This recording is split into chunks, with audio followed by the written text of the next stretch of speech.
There's Gareth Icke. He's the living proof that good voices are not genetic. Because you don't get it from me. I've been known to clear a room with karaoke. Okay. We're going to go to some strange places now. This is Krishnamurti. Do you know Krishnamurti? If we can really understand the problem, the answer will come out of it, because the answer is not separate from the problem. What you kind of get is people, what you might call the New Age arena, I've had over the years, who say, you shouldn't speak about that, it's negative. Well, I don't think knowledge is negative, ignorance is negative, because when you're in ignorance of what the problem is, then you can't do anything about it. So I think knowing what's going on is quite important. But in this section, we are going to go into some strange places, to say the least. Just to reiterate the problem, we've got disconnected from the full magnitude of who we are, isolated in the five senses, thanks to the bamboozle that's been set up to hold us in perceptual servitude and created the madhouse. And now the question is, who's behind it, or what's behind it? And this is where we go into some strange places. This is a lovely quote. Every man takes the limits of his own field of vision for the limits of the world. That's the program. And it's a big mistake if we're going to understand what's going on in the world, especially when we come to this bit, which is, how do we get there to this Hunger Games society? Total human control. We hide the real controllers, which is what has been happening through known human history. Who is the spider? What is this force and source that's driving all this? Well, it ain't them. Here today, gone tomorrow, politicians, different parties, same party, it doesn't matter, it's not them. No one who ever does this job, even as the so-called President of the United States, the most powerful man in the world, yeah, okay, yep, I'll believe you. Nor is it even the corporations. And a lot of people say it's the corporations. It's not. The corporations are not the origin of this control and this centralization of power. They are a vehicle for it, not the spider. And it's no one who's sitting around a table apparently making the decisions in the public eye. Those you see are only gophers for those you don't see. You can go deeper into the rabbit hole, away from the people you see, into the advisors. It's not them either.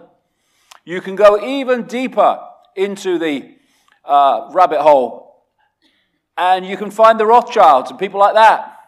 We are the Rothschilds. You don't see us, but we control your life. Well, yes, but only on one level. They're not the origin either. So who is the spider? What is the driving force?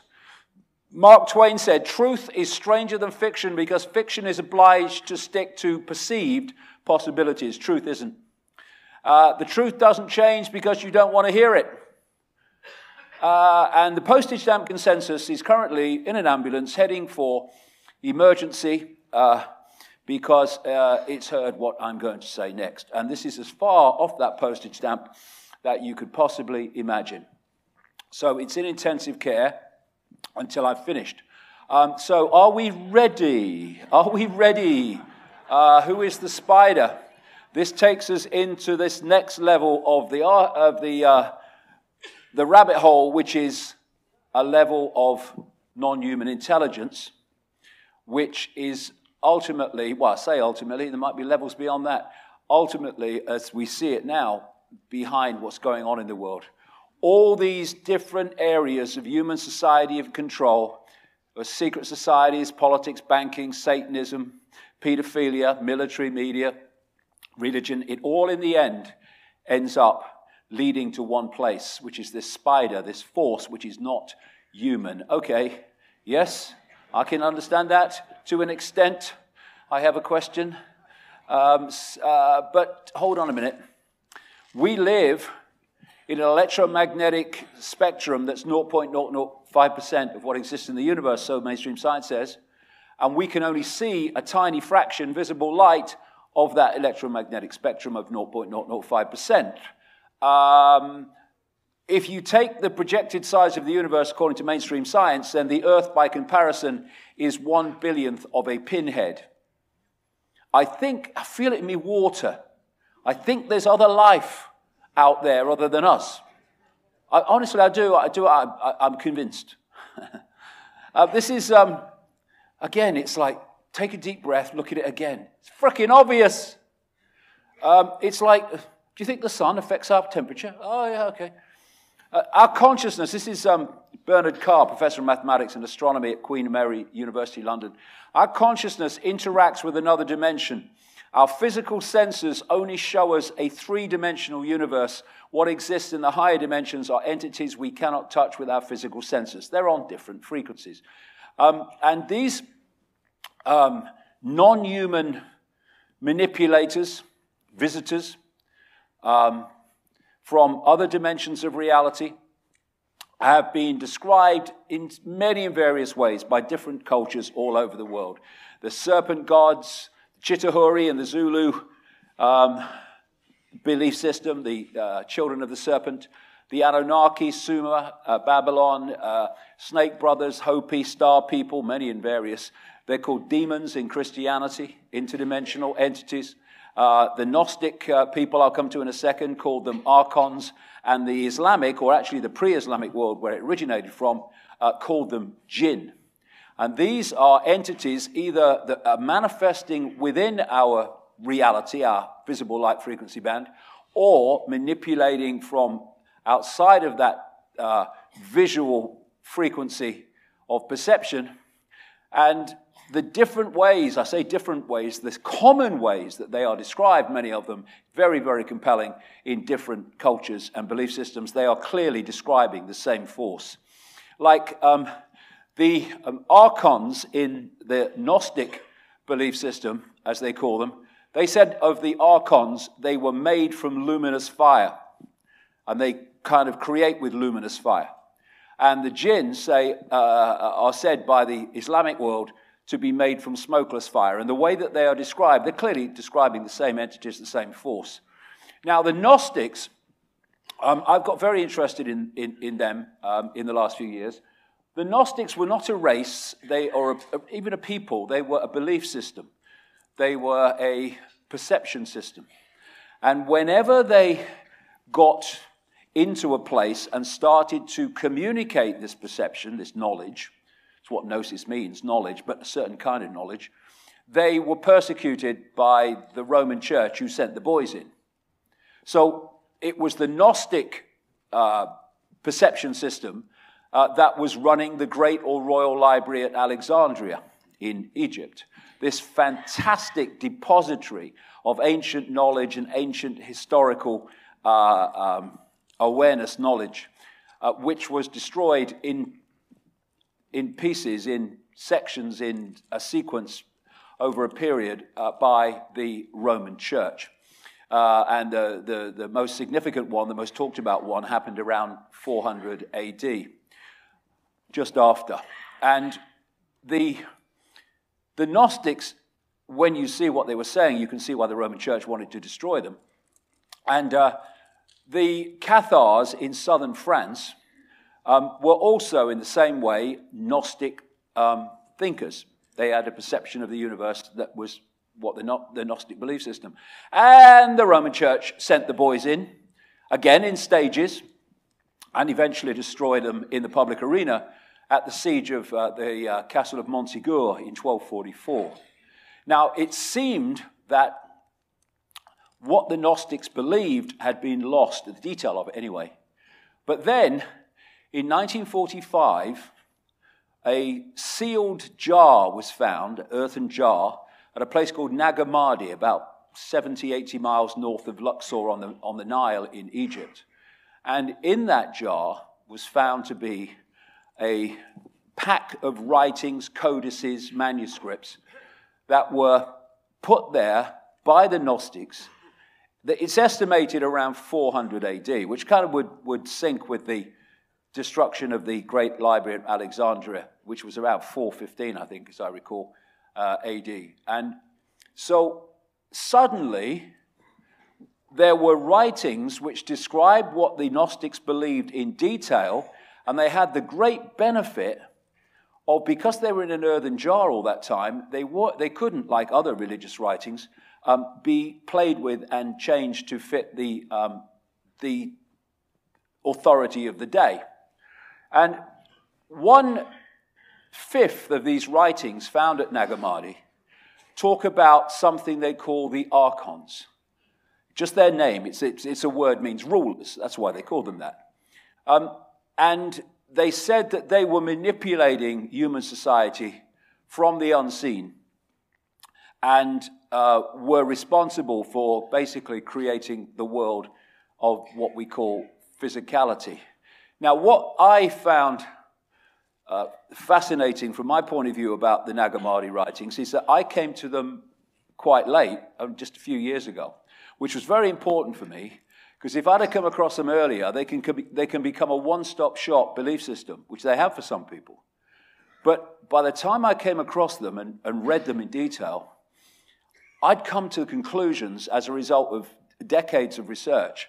So when I'm reading them, I'm thinking, well, this is unbelievable to me, because this is what they're saying is what I've concluded. It was a confirmation, a very detailed confirmation of what I concluded was going on.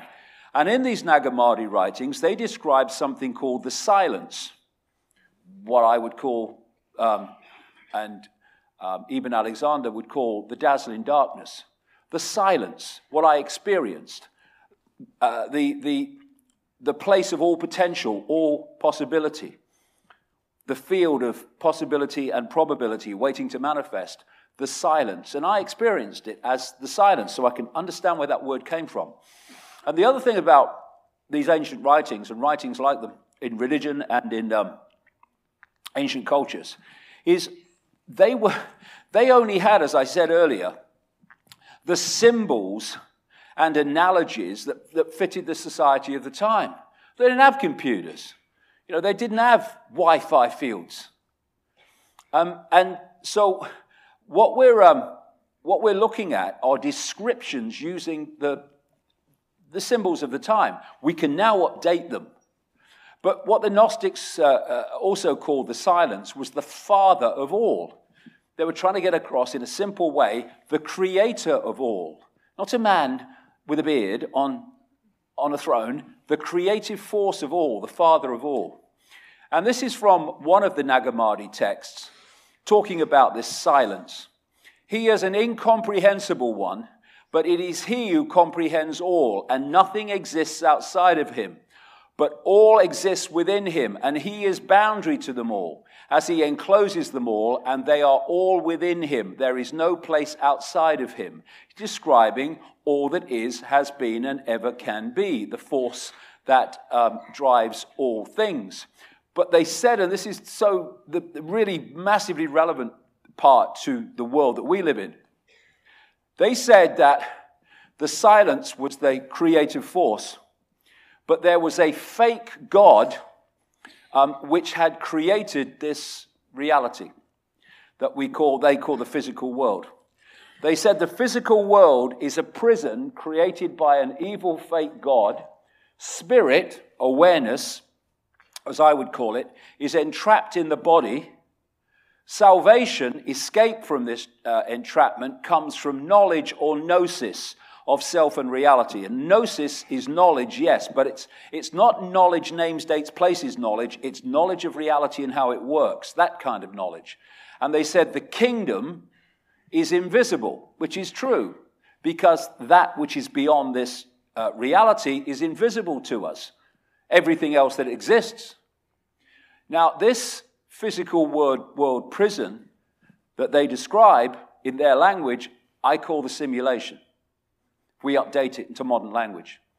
They said that this force was this evil fake God had created and was responsible for the world we live in at a physical level and for entrapping people in the physical world. And they had various names for this fake God. One of them was the Demiurg. Another one was Yaldabaoth. It's also called Samael. This is the origin of Satan, the devil. And they said in these writings that the Old Testament God, Yahweh, Jehovah, was the Old Testament name for this fake god, which also was called in the writings Lord Archon. Again, where we get this whole theme of the Lord from in the Old Testament.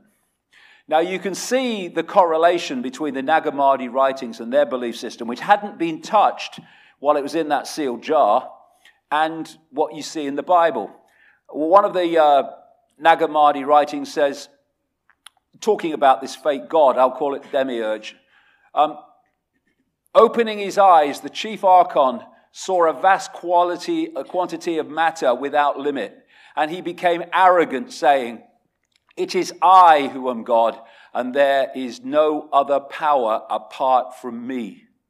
And then if you go to Isaiah in the Old Testament, "I am the Lord, and there is none else. There is no God beside me." The correlations are quite blatant between the two. So Nag Hammadi Gnostic writings described this Demiurge, this prime force of manipulation, as the blind one, blind to the spiritual world, disconnected from the greater picture, but understanding certain levels of reality in a way that it could manipulate and control.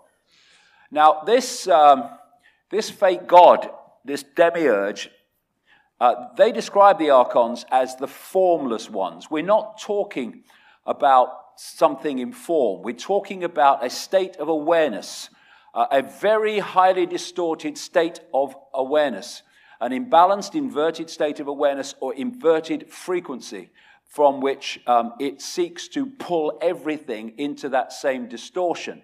Now, a perception can be a panorama, so you see this vast panorama, or you can be in a pitch black room. It's still a perception, but it's a completely different perception.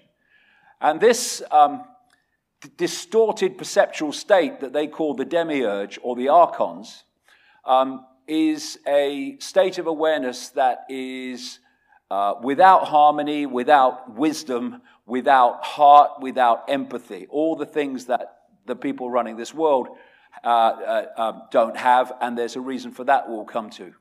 Now, one of the things we need to get away from is the fact that life, consciousness, awareness has to have 2 arms, 2 legs, a torso, and a head. That's just one form of vehicle for awareness. You can have pure awareness, you can have expanded awareness, you can have heart-centered awareness, or you can have what we call evil awareness, which is a vast distortion of harmony.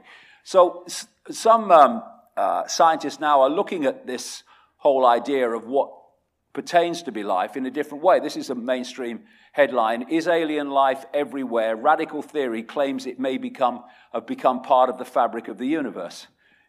He was talking about maybe our laws of physics are actually this kind of alien consciousness.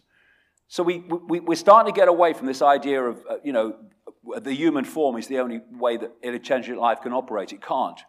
And I watched the whole series of this called Through the Wormhole, fronted up by Morgan Freeman, on the Science Channel, where they were looking at, it was mainstream scientists, but to be fair, they were looking and asking questions about the big picture, the big questions. And they were looking with more sympathy on the fact that maybe the postage stamp doesn't know it all. And they asked the question in one edition, one program: are digital aliens hiding within technological systems? Because the digital level is also a state of awareness. And it's a state of awareness that can manifest and can make things happen and can take control if it's in the right arena. And this is a guy called Christoph Adami from Michigan State University. He said in that program, we can define life in terms of informational processes. So life and awareness and what we call forms of consciousness take many and various expressions, infinite expressions, and thus we're not talking ultimately about somebody in a form, although they do take form. We're talking about a distorted awareness that's behind all this. So the archons in their base form are a chaotic, imbalanced, inverted state of awareness, thus frequency. And the Gnostic writings talk about how the fake god, the Demiurge, made copies of itself. So the Archon Demiurge became the Lord Archon of the Archons, which were basically like the way I see it anyway, it's like Agent Smith in the Matrix. It's a program, it's a software program, and there was one of them. And then it made loads and loads of copies of itself, and there were endless then Agent Smiths, all acting the same and looking the same. This is the theme that I'm talking about in terms of the Archons. They were copies of the original distortion. So I'm using the word Archons here in this section as a name for the many and various expressions of a deeply distorted and inverted awareness, because it does take many expressions, some of which I'll come to. So the Nag Hammadi writings said of the Archons and the Demiurge, Lord Archon. Archon, as I said, means prince, ruler, authorities, and from the beginning. They say that they've been here from the beginning of this world because they basically were responsible for it. They say that the Demiurge is a fake god that created our physical or material reality as we perceive it. Gnostics related the Demiurge to the Judeo-Christian Yahweh Jehovah God, and they said that the Archons were inorganic. They did not result and come in what we would call a natural way, inorganic, not resulting or produced by growth, artificial. When in our language, they're saying that this is a form of artificial intelligence. By the end of this section, that will become very, very relevant. They describe the Archons as the guardians and the gatekeepers. The guardians are the gatekeepers of humanity going into a state of expanded awareness, holding them in that lower state of awareness, because then they could control them. In expanded states of awareness, they cannot control, and thus they want to stop us from going there. The writings say that the Archons sought to overpower humanity in its psychological and perceptual functions. That's exactly what I've been talking about all day, how the manipulation of perception is how the control system works. They said the Archon agenda for humanity is creating fear and slavery. Well, that's again what I've been talking about all day. That's what's happened since this hijack took place. And if you look in the Bible, you'll see kind of indications of what I'm talking about here. Here's one. For our struggle is not against flesh and blood, but against the rulers, against the authorities. Both names that actually mean Archon in that language. Against the powers of this dark world and against the spiritual forces of evil in the heavenly, unseen realms. They said in the writings that the Demiurge and the Archons have no creative imagination and envy humans because we do. They describe them in our language like cyborgs, a robotic race that can imitate but not innovate. They called it counter-mimicry. In simple terms, if you gave this archontic awareness a blank sheet of paper, it wouldn't know what to do with it. It couldn't create on it. But you give it something on the paper and it can twist it and manipulate it to suit its agenda. They described how the archontic awareness was expert in fantasia, creating illusions that the target population think are real. They describe them as mind parasites that possessed human perceptual processes, that they were experts in deception. They were called the deceivers, and also in inversion. And this is the key. They describe them in our language as a form of artificial intelligence, a robotic race artificial. That's big time important, like I say later on. Now, the other thing they describe in the Nag Hammadi writings is something called Hal, which in the Coptic Egyptian language they were written in is what we would call simulation, creating illusions, virtual reality that people believe to be real, and how they were experts in it. Now, the Gnostics said of the Archons, they make something appear to happen that does not happen. They can induce a virtual reality experience, using our language, of course. And the Islamic and pre-Islamic world said of the jinn, they can manipulate humans by creating illusions. We're looking at the same theme here and the same force. So, in the kingdom of the blind, the one-eyed man is king. This manipulative force is very, very limited in what it can do and what it can create. So it has to keep the target population it is actually trying to absorb, I'll get into that at the end of this section, in a lower state of awareness than it's in. And this is a classic description of the situation we're in. In the kingdom of the blind, the one-eyed man is king. This force is symbolically the one-eyed man, and it's made humans blind so the one-eyed man can control. Once we become the two-eyed, three-eyed, third-eyed human, again, expanded awareness beyond that, it's over. But not until, and that means breaking the program and letting go of all these belief systems that hold us in servitude. The Archontic writings of the Gnostics also say that the Archons made a bad copy of the original reality. And they say the bad copy is where we are now, this world. Again, he's back. Bad copy, what you freaking talking about? Well, what am I talking about? With a bad copy of original reality? I'm back to the simulation. What the NASA scientist described when he said the universe is a digital hologram and may have been designed by a non-human force. Well, it had to be designed by a non-human force if it wasn't designed by humans.